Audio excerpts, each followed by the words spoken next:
Hello viewers, I'm Jake Sullivan and welcome to Greece 101, the news network that keeps you informed with all you need to know about Greece. Now, when most people think of Greece, Greek mythology often comes to mind. But I'm not going to be the one who's going to be telling you about that. Let's go over to our religious professor Frederick Sanderson so that he can tell you more about Greek mythology. Thank you, Jake. Now, I'm sure all of you have heard about Greek mythology. Although, don't think that this is Greek's religion today. In fact, there are 11 million people in Greece, and 98% of that population are Orthodox Christians. Although in ancient times, people did really believe in gods, goddesses, and all the heroes that we hear about in this mythology. They even built temples and statues dedicated to these gods. Now, from now on, when you think about Greece and their religion, don't think about a god throwing lightning bolts. Think more about your own religion. Back to you, Jake. Thank you, Frederick. I'm sure a lot of people didn't know that. Now, let's go over to our weatherman, Sonny Wilson, so that he can tell us more about the climate that we have here in Greece. Thank you, Jake. Now, in Greece, we have what is called a Mediterranean climate. What this means is that we have mild and rainy winters, relatively warm and dry summers, and generally extended periods of sunshine throughout the year.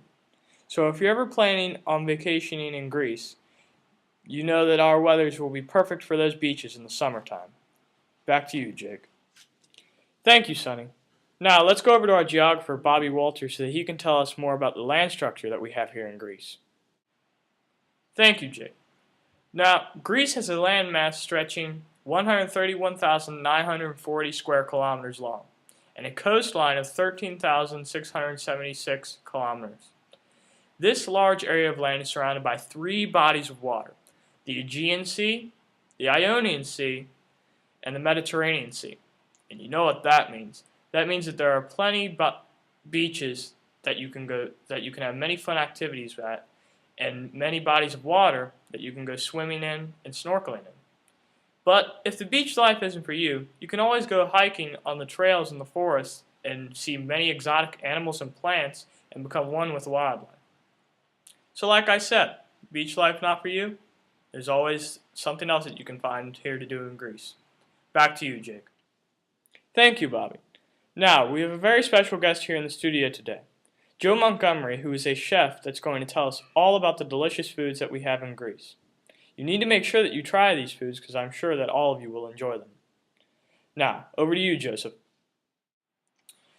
Yes, now it's time for me to give you some information on Greeks' food and beverages. Yes, food lovers out there, Greece has many delicious Mediterranean food and beverages. Now, the Greeks are known for their love of their delicious wine, but their most famous beverage is called the ouza. It is an alcoholic beverage that is never served without a delicious plate of mazzetti. Now, you're probably asking yourself, what's mazzetti? Well, that's a difficult question to answer because depending on which part of Greece you're in, mazzetti differs. For example, if you're near a body of water, your mazzetti will most likely be seafood. But if you're not one for fancy food, you can always just settle for the Greek hamburger called the souvlaki. It's not like an American hamburger. Instead, it's stuffed full of beef, pork, and lamb. So when you come vacationing in Greece, be sure to try the souvlaki, the mazzetti, and the ouza. I'm sure you'll enjoy it. Back to you, Jake. Thank you, Joe. I'll be sure to try some of that myself, and we really appreciate you being here in the studio today. Now, viewers, I feel that we have just enough time left for me to tell you about some of the famous landmarks that we have down here in Greece.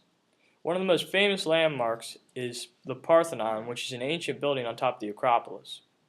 The Parthenon was once a temple to the goddess of wisdom herself, Athena. It was constructed around 440 BC. And another place of note that you'll be sure to have to visit when you come down here in Greece is Olympia. Olympia will surely interest any of you Olympic fans out there, for this was the original place where the lighting of the Olympic torch took place. That's all the time we have for today, viewers. I hope the information we gave you was able to pique your interest about vacationing in Greece. I know I'm booking my flight soon. We'll be on at 6 o'clock sharp tomorrow to give you more information. I'm Jake Sullivan, and this is Greece 101.